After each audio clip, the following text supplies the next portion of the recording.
guys, welcome back. If you are new here, hi, my name is Shayna, and in my little corner of the internet, we talk about spooky history of all kinds. If that sounds like something you're interested in, be sure to hit that subscribe button and notification bell because I am here for you on Wednesdays. But this is Halloweek, so I am here every day until Halloween for 7 days. Today we're going to be talking about two interesting cases about people who have disappeared and miraculously reappeared. So let's get into it. Now the first case is about a woman named Linda Artiga, and this disappearance is a little more recent. One afternoon on September 22nd of 2012 in the Arkansas Ozarks, brother Eddie Huff and his sister Linda Artiga set out for a day's hike in the local forest.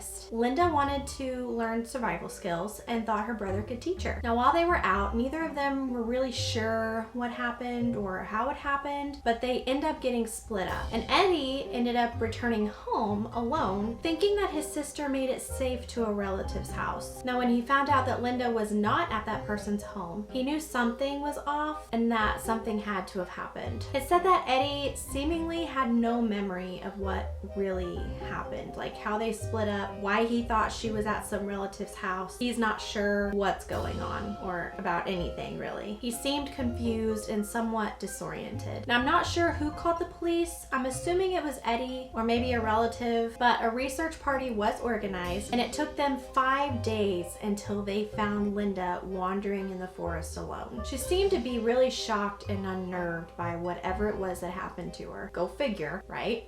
Wouldn't anyone be in that situation? Now it was hard for her to remember what exactly happened to her, but here is what she could remember. She claimed that she had it in her head that her brother had suffered some kind of injury and that she left him to go find help. She walked through the woods and came across some hikers. She said that she would call out to these hikers, but they seemed to not be able to hear or even see her. She then said she would see these shadowy figures that appeared to be watching her from the trees and bushes. Then the next thing she knew, she was being rescued. She claimed to stay alive by eating these nuts and berries that she found and was able to drink water from a spring that was near where she was. Now she did go get examined to make sure she was okay, and the doctors that examined her stated that she looked relatively healthy for someone who was out in the wilderness for 5 days. They suspected that she had hallucinations from eating these wild berries, but when they tested her, she didn't appear to have any toxins in her system. She also didn't appear to be dehydrated, so if she was hallucinating, maybe it was due to stress or maybe lack of sleep. I'm not sure, but just thought that was a very bizarre case and super interesting. Some suggest that maybe it was a time slip or something bizarre like that, you know, but I want to know what you all think happened. I'm not sure how I felt about Eddie though, but I don't want to put the blame on him. If he was innocent too, you know, he could have just been a victim in this. Just something to think about. Okay, so I have another story and it's an older one and it's just as wild, if not more so. In New York City in August in 1902, a doctor named William Horatio Bates would vanish without a trace. He left a note for his wife saying, "Called out of town to some major operations. Glad to get so much money for us all. Write details later." Then he was gone. Now what seemed to be odd about this note was that Dr. Bates was pretty wealthy, which made the comment of him saying, "Glad to get us so much money for us all," was very strange. Now Dr. Bates was a Freemason, which if you don't know what a Freemason is, it's one of the oldest fraternal organizations in the world. It's a group that began during the Middle Ages in Europe, and it's a very private group, so no one really knows what they do unless you're a Freemason.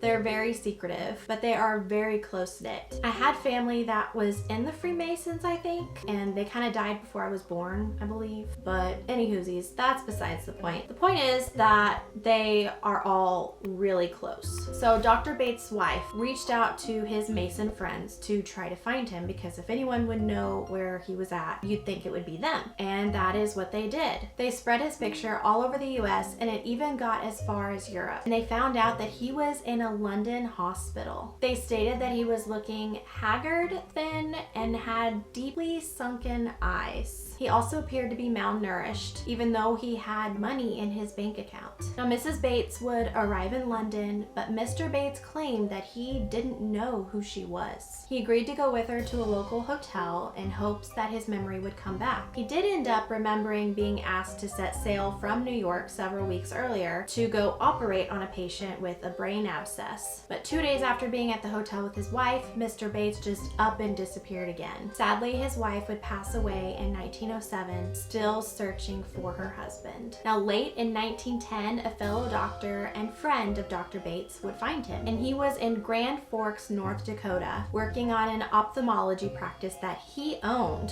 So he up and left and opened up his new practice, but not remembering anything. It's really weird. He would eventually return to New York with his friend, going into partnership together. But Dr. Bates would never recover his memories of the life he had before that call in 1902. Is that not the saddest story? First of all, his poor wife. She died not knowing if he was alive or dead. Then he just lost his memories somehow. Now, I have some theories on what I think may have happened, and I want you to chime in on this with me. So here's what I think. I think that he either left to go on the call he received and somehow got hurt, or someone attacked him and injured his head maybe, and suffered from some form of amnesia. But the hospital didn't say he had any head injuries, but it could have been not very noticeable. I'm not sure. Or I think he had some mental illness that caused him to just forget about his previous life, which is odd because he remembered everything about being a doctor, because he was able to open up his own practice and everything. He remembered his skills and who he was, but he had no idea about anything about his wife. That's kind of odd, right? Or my third theory is that he was just a lowlife who wanted to leave his wife and didn't know how. I don't know. I'm just kidding about that part because I really have no idea. It didn't say anything about that, but who knows. But I want to know what you guys think. Or if you've read some interesting theories on either one of these cases, let me know. But I hope you guys enjoyed today's video in my Halloweek series. And I'll be back tomorrow with another crazy story. So be sure that you're subscribed and that notification bell is on so you don't miss any of my next uploads. And I'll see you guys tomorrow. Bye!